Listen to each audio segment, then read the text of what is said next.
દાહોદનું ઝાલોદ નગર બન્યું ભક્તિમય, વિઘ્નહર્તા મંગલ કરતા ગણપતિ બાપ્પા મોરયા, જેમાં ધૂમધામપૂર્વક રંગેચંગે ઉલ્લાસ સાથે પૂજા અર્ચના કરી છે અને ગણપતિ ઉત્સવ ઉજવવામાં આવી રહ્યો છે। ત્યારે ઝાલોદ નગરમાં ગણપતિ બાપ્પા મોરયાથી સમગ્ર વિસ્તાર ગુંજી ઉઠ્યું હતું।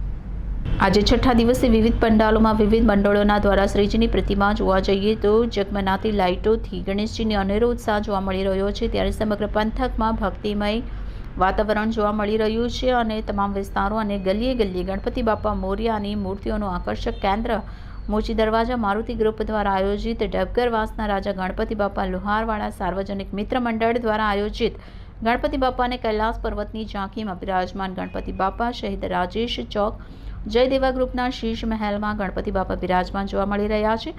માંડલી ફળિયા શ્રી રામ ભક્ત મિત્ર મંડળ દ્વારા ગણપતિ બાપ્પા મોરયા મીઠા ચોક મિત્ર મંડળ દ્વારા આયોજિત ગણપતિ બાપ્પા મોરયા મંગલ મૂર્તિ મોરયા સમગ્ર નગર ગણપતિ બાપ્પાના રંગે રંગાઈ સમગ્ર ભક્તો દ્વારા ભક્તિમય બન્યું। Reporter Kishor Dabgar, city golden news, Dahod.